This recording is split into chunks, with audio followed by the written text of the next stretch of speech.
Friends, Radhe Radhe. कैसे हैं आप सब? मैं बिल्कुल ठीक हूँ। आशा करती हूँ आप सब बिल्कुल ठीक होंगे।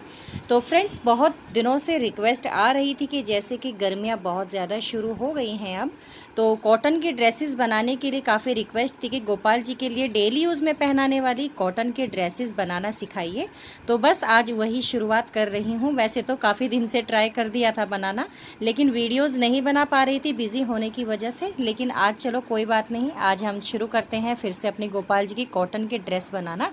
और जैसे कि मैंने ये लिया है बिल्कुल प्योर कॉटन का फैब्रिक, तो इसी कपड़े में से आज हम गोपाल जी की ड्रेस बनाएंगे। और ड्रेस बनाऊंगी मैं 2 नंबर की गोपाल जी की और एक नंबर की गोपाल जी की। और इसी में लगाऊंगी मैं इस तरीके की ये लेस, जो कॉटन की ही होती है ये, और बहुत ही अच्छी लगती है, बहुत ही ब्यूटीफुल लगती है लगने के बाद फैब्रिक में। और ये ले लिया है मैंने सीज़र। तो सबसे पहले हमें करना क्या है, जैसे कि मैं 1 नंबर के और 2 नंबर के गोपाल जी की ड्रेस बना रही हूँ, तो इस कपड़े को खोल के हमें लंबाई में, इसकी जो लंबाई होगी वो हम लेंगे 40 इंच, और छोटे वाली गोपाल जी की लेंगे हम 25 इंच। तो 2 पट्टी जो है हम ये स्ट्रिप कट कर लेंगे। तो लंबाई मैंने बता दी है, और उसकी जो चौड़ाई होगी, चौड़ाई एक की लेंगे हम 3 इंच और छोटे वाले की लेंगे हम 2.5 इंच। तो पट्टी कट करके फिर आपको मैं दिखाती हूँ। ये देखिए, मैंने जो है दोनों पट्टी कट कर ली है। और अगर मैं इस तरीके से आपको दिखाऊं तो इसमें जो है एक चौड़ी है और एक थोड़ी सी पतली है, ज़्यादा फर्क नहीं आता है 3 और 2.5 इंच में। और ये वाली काफ़ी लंबी है। तो मैंने दोनों पट्टी कट कर ली है। और हाँ, मैं ये आपको बताना भूल गई थी एक चीज़, तो ये हमें चोली के लिए भी पट्टी कट करनी होती है, जिसकी लंबाई मैंने एक की रखी है 8 इंच और एक छोटे वाले की रखी है मैंने 6 इंच। तो ये कैसे कैसे बनाना है वो सब मैं आपको इसी वीडियो में दिखाऊंगी। और एक चीज़ मैं आपको और बता देती हूँ, जैसे कि कॉटन का कपड़ा होता है, तो अगर आप चाहते हैं कि उसकी मतलब लाइफ थोड़ा सा अच्छी हो, तो आप इसको डबल फोल्ड, मतलब इस तरीके से एक बार सिंगल फोल्ड कर सकते हैं, तो थोड़ा सा उसकी लाइफ बन जाती है। अगर आप सिंगल रखना चाहते हैं तो उसको भी आप रख सकते हैं, लेकिन वो थोड़ा सा ज़्यादा नहीं चल पाएगी। तो मैंने इसको इस तरीके से फोल्ड दिया है एक। तो अब करना क्या है वो मैं आपको बताती हूँ। को ले लेनी है अपनी ये लेस। अगर आपके पास ये वाली लेस नहीं है तो जो आप लगाना चाहते हैं वो आप वो भी लगा सकते हैं। तो आपको इस तरीके से किनारी पे इस लेस को लगना है, और जो है इस तरीके से इस पर सिलाई लगा देनी है। तो इसी तरीके से मैं इस पे लगाऊंगी, और इसी तरीके से सेम बिल्कुल प्रोसीजर से मैं दूसरी वाली जो मैंने पट्टी कट करी है उस पे भी मैं इसी तरीके से लगाऊंगी। तो अगर आप चाहते हैं कि आपसे सिलाई नहीं करनी आती है तो आप इस पे पेस्ट भी कर सकते हैं, क्योंकि मार्केट में काफ़ी चीज़ें आती हैं पेस्ट करने के लिए। फैब्रिक ग्लू आता है, जो है ग्लू गन आती है, तो आप उसकी भी हेल्प ले सकते हैं। तो मैं इस तरीके से अटैच कर दूंगी। और मैं ये जो पोशाक बना रही हूँ वो इतने सिंपल तरीके से बना रही हूँ कि अगर कोई बिगिनर भी है वो भी बहुत ही ज़्यादा इजीली इसको बना लेगा। तो चलिए अपना प्रोसीजर शुरू करते हैं सिलाई का। तो मैं इन दोनों को अटैच करके फिर आपको दिखाती हूँ। तो ये देखिए, मैंने इन दोनों को अटैच कर दिया है और इस तरीके से मैंने सिलाई लगा दी है इसमें। तो ये दोनों हो गई हैं तैयार लेस लगने के बाद।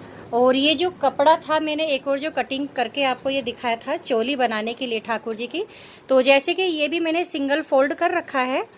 तो जो हमारा ये खुला वाला हिस्सा है ना, इसमें हम टिश्यू रिबन जो ये आता है इसकी हेल्प से इसको लॉक कर देंगे। तो आधा हिस्सा नीचे की साइड रखेंगे, आधा हिस्सा ऊपर की साइड रखेंगे। तो इस तरीके से लॉक करके फिर मैं आपको दिखाती हूँ। और एक चीज़ और लॉक करेंगे हम इसी चीज़ से, जो हमारा ये खुले वाला हिस्सा है ना, इसको भी हम इसी तरीके से लॉक कर देंगे। तो ये दोनों कोने हमें इस तरफ से भी और दूसरी तरफ से भी ये सब हमें लॉक करके इनको तैयार कर लेना है। तो इतना करके आपको फिर दिखाती हूँ मैं। तो ये देखिए, मैंने इस तरीके से इसको लॉक कर दिया है। और ये देखिए, पीछे से कुछ इस तरीके से है और आगे कुछ इस तरीके से है। तो आधा आधा हमने रिबन दोनों साइड से ये दबा लिया है इसमें। और इसी तरीके से हमने अपनी इस पट्टियों को भी लॉक कर दिया है। इससे तो फिनिशिंग बहुत अच्छी आती है, और ऊपर से हमारा जो धागा वगैरह जो भी होता है वो निकलता नहीं है इस तरीके से। तो हमने इस तरीके से कर लिया है। तो सबसे पहले मैं आपको दिखाती हूँ कि चोली हमें किस तरीके से बनानी है।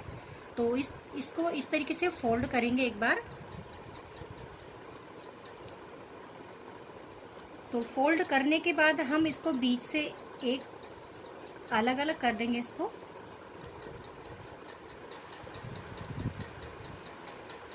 और इसको करने के बाद हम ये वाला, अगर आप चाहते हैं इस तरीके से किसी भी तरफ से आप इसको पकड़ सकते हैं।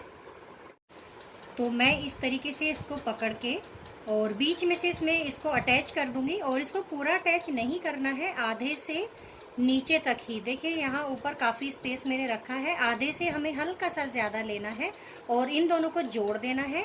और इसके बाद हमें इस तरीके से फोल्ड कर लेना है। और फोल्ड करने के बाद हमें बाजू वाला जिसमें आस्तीन आएगी हमारे गोपाल जी की, इतना हिस्सा छोड़ने के बाद यहाँ से यहाँ तक सिलाई कर देनी है। और इसी तरीके से बिल्कुल सेम इसको भी इसी तरीके से करके यहाँ से यहाँ तक सिलाई कर देनी है। तो इतना करके आपको फिर दिखाती हूँ मैं। तो ये देखिए मैंने इसको सील लिया है। और जैसे कि मैंने आपको बताया था कि मैं पहले यहाँ से यहाँ तक सीलूँगी और उसके बाद मैं ये दोनों हिस्से आधे आधे सील लूँगी। तो ये कुछ इस तरीके से आपको दिख रहा होगा। और अब हम कर लेंगे इसको सीधा। सीधा करने के बाद देखिए हमारे गोपाल जी की जो चोली है ऊपर जो अटैच हो जाएगी हमारी स्कर्ट में, वो बिल्कुल तैयार हो गई है। तो अभी कर देते हैं हम इसको साइड, क्योंकि अब हमें अपनी ड्रेस को पूरा करना है। तो ये हम इस तरीके से पट्टी ले लेंगे। और मैंने अपनी कई वीडियो में आपको दिखाया है कि प्लेट्स कैसे लगाते हैं। तो प्लेट लगाएंगे हम इस तरीके से, देखिए एक के बाद एक इस तरीके से चुन्नटे भरेंगे और इसमें लगाते जाएंगे। वो आप देख लीजिएगा कि आपके गोपाल जी की कमर कितनी आ रही है, उसी के हिसाब से आप यहाँ पे जो है जगह रखिएगा। तो ये देखिए कुछ इस तरीके से इसमें प्लेट्स आ जाएंगी। तो इतना करके आपको दोनों पट्टियों का, और फिर मैं आगे दिखाती हूँ। तो ये देखिए हमारी स्कर्ट पूरी तैयार हो गई है। और अगर मैं आपको उठा के ये दिखाऊं इस तरीके से, तो ये सीधी सीधी इस तरीके से मैंने इसमें प्लेट्स लगा दी थी सब। और ये जब आप नीचे रखोगे तो ऑटोमेटिक अपने आप ही सर्कल का मतलब जो है सर्कल ये बन जाता है इस तरीके से। तो अब हमने जैसे ये चोलियाँ बनाई हुई थी तो इनको भी अटैच कर लेते हैं। अटैच करना बहुत ही ज़्यादा ईजी होता है। आपको ये सिरा इस तरीके से पकड़ना है और एक सिरा ये वाला, और ये सीधी साइड है इसकी, मैं एक बार आपको बता देती हूँ। और ये वाला भी हमने चोलिया जो थी उनको भी सीधा कर लिया है।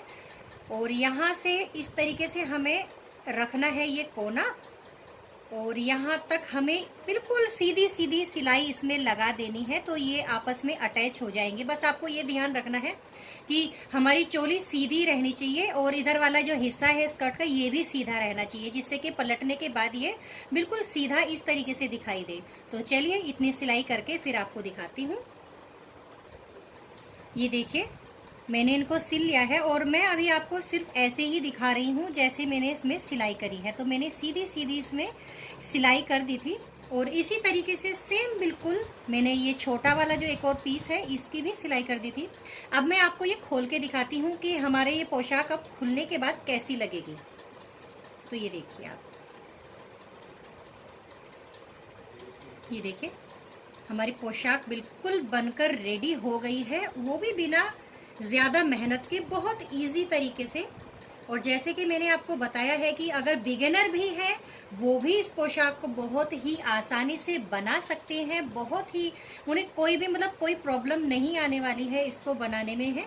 और जैसे कि इतनी ज़्यादा गर्मी अब बढ़ गई है तो गोपाल जी के लिए इस तरीके की पोशाकें पहनाना बहुत ज़्यादा अच्छा रहता है, ईजी है पहनाने में। तो एक तो ठंडक रहती है, अपना भी मन होता है ना, जैसे कभी हम भारी कपड़े पहनते हैं तो हमें कंफर्टेबल नहीं हो पाता गर्मी के दिनों में। तो इस तरह की कॉटन की पोशाक अपने गोपाल जी को पहनाइए और बस इसी तरीके से सेवा कीजिए।